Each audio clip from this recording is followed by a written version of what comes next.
Hello बच्चों and welcome once again to my YouTube channel amazing chemistry classes. तो आज हम लोग डिस्कस करेंगे नो इवन एंगल रिएक्शन के बारे में। इससे पहले मैंने एक वीडियो अपलोड की हुई है आप लोगों के लिए, जिसमें मैंने पर्किन कंडेंसेशन के बारे में आप लोगों से डिस्कस किया था और रिफॉर्मेस की रिएक्शन। तो ये सारी रिएक्शन ऑलमोस्ट रिजेंबल करती है एक दूसरे से, तो इसलिए आज मैं नेक्स्ट रिएक्शन डिस्कस कर रहा हूँ, that is no even angle reaction. तो इसका जो फर्स्ट हम लोग स्टेटमेंट लिखते हैं, that is condensation of aldehyde and ketones with compound having active methylene group in presence of basic catalyst to form alpha beta unsaturated compound। तो बच्चों क्या होता है इसमें, बेसिकली इस रिएक्शन का मैं आप लोगों को बता दूंगा। जैसे कि आप लोग नीचे रिएक्शन देख पा रहे होंगे, बेंजल्डिहाइड यहाँ पे रिएक्ट करता है मैलोनिक एस्टर के साथ, और इसमें जो बेस यूज़ किया हुआ है आप लोग देख लीजिए, ट्राइथाइलमीन मैंने मेंशन किया है, क्योंकि यहाँ पे जो स्टेटमेंट ऊपर लिखी है the compound should have a active methylene group.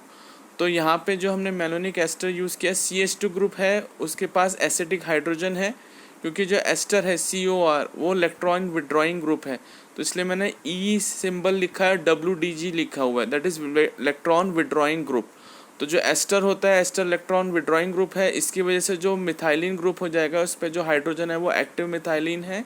इसी वजह से हम लोगों ने इसमें क्या लिखा हुआ है, that the condensation of aldehyde. तो एल्डिहाइड है हमारा यहाँ पे बेंजल्डिहाइड, और ये किससे रिएक्ट करता है, एक्टिव मिथाइलिन कंपाउंड के साथ रिएक्ट करता है बेस की प्रेजेंस में। बेस हमने यहाँ पे ट्राइथाइलमीन यूज़ किया है, तो इससे फर्स्ट हमारा क्या बन जाता है, अल्फा बीटा अनसैचुरेटेड कंपाउंड, क्योंकि जो एस्टर ग्रुप लगा हुआ है जिस मिथाइलिन ग्रुप के ऊपर, that is CH double bond CH, तो वो अल्फा है, उसका नेक्स्ट बीटा है, तो इसको हम अल्फा बीटा अनसैचुरेटेड कंपाउंड बोलते हैं।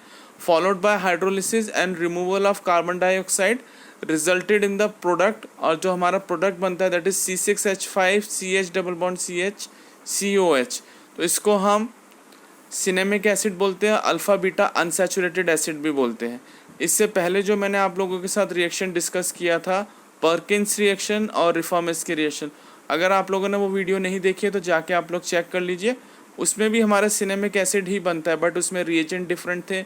एक रिएक्शन में हमने एसिटिक एनहाइड्राइड की बात की थी, दूसरे रिएक्शन में हमने बेस की यूज़ किया था। तो ये रिएक्शंस में प्रोडक्ट सेम है बट रिएजेंट्स डिफरेंट है। इसमें आप लोगों को कोई भी चीज़ रटने की ज़रूरत नहीं है, you have to understand the basic mechanism. तो चलिए आगे मैं इसकी मैकेनिज्म की बात करता हूँ। जैसे कि मैंने आप लोगों को बताया कि इसमें बेस जो यूज़ कर रहे हैं हम लोग वो है हमारा ट्राइथाइलमीन। तो C2H5 होल थ्राइस N के ऊपर जो नाइट्रोजन है उसके ऊपर लोन पेयर ऑफ इलेक्ट्रॉन, ये मेलोनिक एस्टर के साथ रिएक्ट करता है, और इससे क्या करता है, बेसिकली बेस का क्या है, ये प्रोटॉन एब्स्ट्रैक्ट कर लेगा, तो CH के ऊपर हमारा नेगेटिव चार्ज आ जाएगा। Now CH negative will act as a nucleophile and it will attack on a carbonyl carbon of benzaldehyde.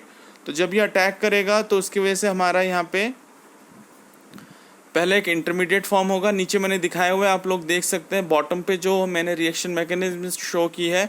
तो जो हमारा नेगेटिव चार्ज जनरेट हो गया है मेलोनिक एस्टर पे, that will act as a nucleophile, और उसने बेंजल्डिहाइड के कार्बोनिल कार्बन पे अटैक किया है। उसके बाद CHO नेगेटिव आ गया है, followed by again this reaction of triethylamine C2H5 whole thrice NH। तो इससे हमारा क्या होगा, प्रोटोनेट होगा, CHOH बन जाएगा। तो बच्चों एस्टर बनता है, और मैंने प्रीवियस वीडियो में भी आप लोगों को बताया था कि एस्टर का क्या होता है, एस्टर में फिर वाटर निकलेगा, H2O निकल जाएगा, तो यहाँ पे हमारा डबल बॉन्ड आ जाएगा, because they will be removal of water. OH जो है C6H5 CHOH, उधर से हमारा OH निकलेगा और नीचे हमारा H, तो वाटर रिमूव होने से हमारा एल्कीन फॉर्मेशन हो जाएगा, फॉलोड बाय हाइड्रोलिसिस। क्योंकि हम लोग जानते हैं पहले से भी, और मैंने ये काफ़ी बार डिस्कस किया है कि ester in presence of base और in presence of acid it will get hydrolyzed। तो एस्टर के हाइड्रोलिसिस से हमें एसिड मिलता है, तो final compound will be PH, that is C6H5 CH double bond CH COH, जिसको कि हम सिनेमिक एसिड बोलते हैं। तो नो इवन एंगल हमने आज डिस्कस किया है, जिसमें हमने क्या पढ़ा है कि ये रिएक्शन कंडेंसेशन होती है, इसमें एल्डिहाइड या कीटोन का कंडेंसेशन होता है विद एक्टिव मिथाइलिन कंपाउंड। यहाँ पे बेस मेन रोल प्ले करता है। यहाँ पे हमने बेस कौन सा यूज़ किया, ट्राइथाइलमीन, और इसकी प्रेजेंस में हमारी कपलिंग रिएक्शन होती है, बेसिकली कंडेंसेशन रिएक्शन होती है, और इसमें जो प्रोडक्ट बनता है हमारा, उसका मैंने एग्जांपल दिया आपको सिनेमिक एसिड का। तो आप लोग ये रिएक्शन कॉपी पेन लेके बैठिए, इसको पूरा नोट कीजिए, और इसको जितनी बार आप हो सकता है आप इसको लिख के प्रैक्टिस कीजिए। आई होप आप लोगों को ये वीडियो पसंद आएगी और आपको मैकेनिज्म समझ में आएगा। अगर आप लोगों को कोई भी डाउट है इसके मैकेनिज्म में या कोई भी नेम रिएक्शन में, तो आप लोग प्लीज़ कमेंट करके मुझे बताइएगा। और मुझे मोटिवेट करने के लिए प्लीज़ मेरे चैनल को सब्सक्राइब कीजिए और लाइक बटन को प्रेस कीजिए। Thank you so much from your chemistry teacher doctor Rohit.